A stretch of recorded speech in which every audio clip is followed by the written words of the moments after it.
Os pré-socráticos.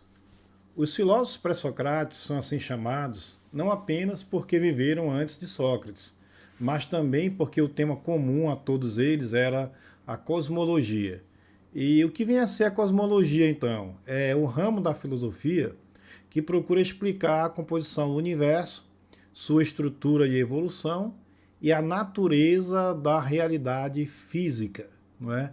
Então, ou seja, é, a preocupação com as origens, não é? Então, por esse motivo, Aristóteles chama os pré-socráticos de físicos, também chamados de filósofos da natureza, por muitos filósofos contemporâneos. A partir de Sócrates, porém, a filosofia torna a antropologia o seu objeto de estudo primordial, ou seja, o ser humano passa a ocupar o centro das especulações filosóficas gregas, uma vez que Sócrates viveu em plena efervescência democrática de Atenas, no auge de Atenas, não é? E foi contemporâneo também ao grande legislador ateniense Péricles, né, que foi um dos responsáveis aí pela Era de Ouro de Atenas. Então, com a chegada de Sócrates, nós temos então o deslocamento da perspectiva cosmológica da filosofia para a perspectiva antropológica. Então, antes da filosofia produzida pelos pré-socráticos, não havia uma tradição filosófica no Ocidente. Com os pré-socráticos, nós vamos então assistir ao florescimento da filosofia como um exercício novo e desconhecido.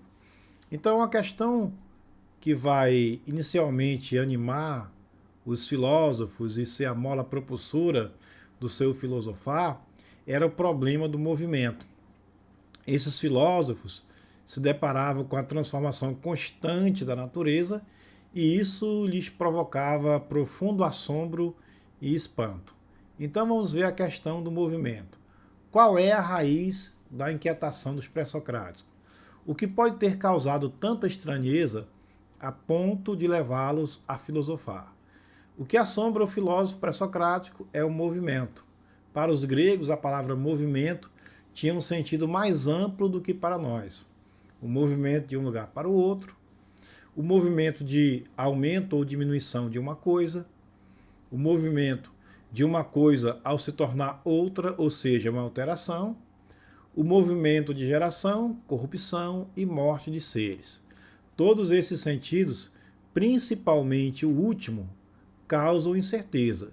Se as coisas mudam, o que elas realmente são? Se tudo muda, como se poderia compreender algo? Se aponto para determinada coisa neste segundo, mas no segundo seguinte ela muda, ainda se trata da mesma coisa? Se admitirmos conhecê-la, como é que a compreendemos, uma vez que tudo nela parece ter mudado? O movimento contínuo das coisas talvez impossibilite que as conheçamos como elas realmente são. Essa era uma das questões fundamentais para os pré-socráticos.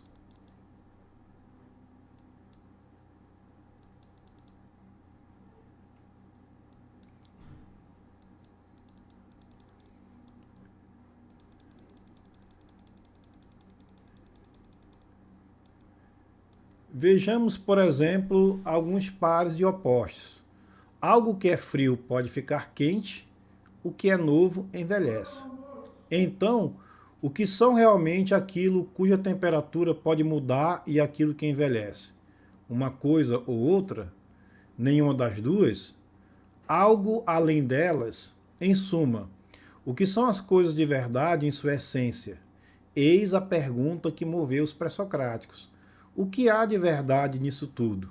Qual o princípio de tudo?